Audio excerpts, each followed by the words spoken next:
Good afternoon, I'm Ed Pozzuoli, president of Tripp Scott, and today we're truly honored to have a very good friend of mine, Frank Biden. Frank, you're a key member of the Charter School Alliance, and I want to thank you on behalf of all parents and students who attend charter schools or want to attend charter schools. Thank you for your efforts. Frank, welcome. It's great to be here, Ed. Frank, talk about this. It's a bipartisan effort, obviously, given your background, but how did you become interested in education and education choice? Well, I'll give you the quick film clip here. When I left the Clinton administration, yes, I worked for the president. I was one of his chief salesmen. Bill Clinton. Bill Clinton, yes. Bill Clinton, not Hillary Clinton. Right. And I left the administration right toward the end.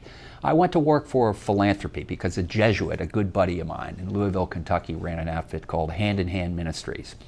Make a long story short, I'm off to Nicaragua, ostensibly just to raise some funds for this effort with the Sisters of Mercy and his building program down in Nicaragua and El Salvador. And we were also building schools.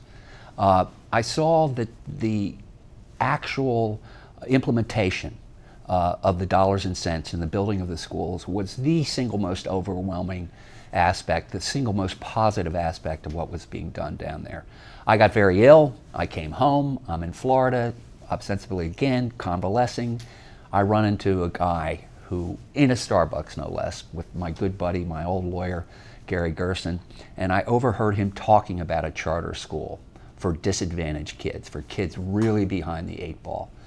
Gary looked me in the eye and said, "Frank, please don't." And I got up out of my chair, I walked over and I introduced myself, and the rest is history. It is a passion of mine for kids who don't have an opportunity within their zip code to go to a good school, to get them into a good school, to give those parents a choice that you and I have, that our friends have, that most people have, and they don't. It's the great equalizer, right? It sure is. It is. And so with respect to your involvement in the charter school movement, passionate about parental choice. Yes. And particularly those who are less fortunate. Yes. Has it been successful? I believe we've made tremendous progress. I think that we have finally gotten over the critical point where people object to it on its face, meaning my folks on my side of the aisle. They've begun to see the efficacy of allowing choice in their own neighborhoods. I'm talking about minority neighborhoods. I'm talking about neighborhoods on the edge. People who would typically be loath to support what is not a traditional Democratic position have come to realize, because they've experienced it, or a member of their family has experienced it, that charter schools have made a real difference.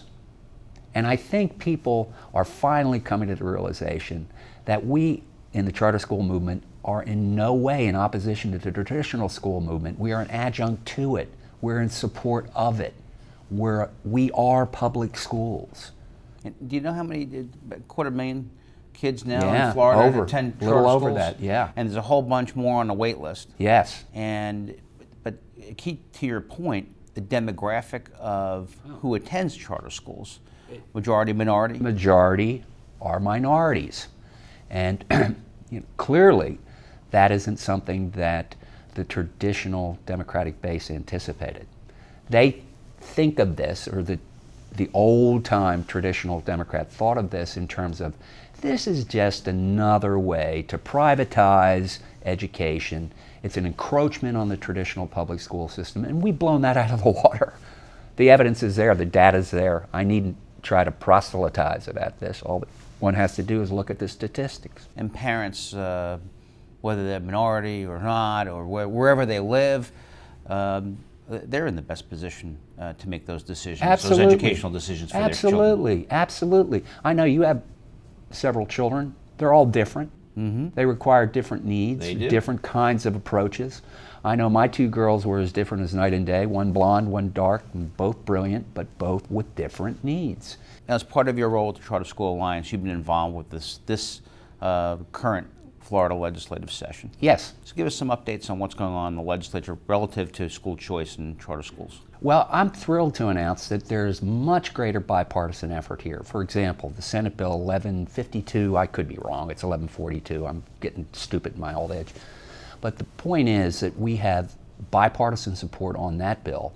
We saw a bill come out of the House that's pro-charter, pro-choice, I should say, that passed 15-0. That would have been unheard of years ago. Right. So we're moving in a direction where we're changing the conversation. The conversation is no longer just us against them. It's all about kids. With respect to holding charter schools accountable, I don't see any problem with that, do you? No, it's critical. It's critical to the entire effort. It takes away that negative argument that says those folks have different rules. They get to play by different rules. And for every, shall we say, less than accomplished charter school operator that we take off the board, the better off the entire movement is. So we're the lead chargers on the issues revolving around accountability. Frank, now while I have you, Uh-huh. I'm going to switch gears on you to close out this. And you know, you have a famous older brother. I sure do. He's sitting over there as Vice President of the United States, doing work. What's the chances of Joe Biden running for president? Well, if I have anything to do with it as his youngest brother, he'll run. But I'm being in the position of the youngest brother, I probably have the least amount of influence. My brother is my hero. He's my unabashed hero. I adore him.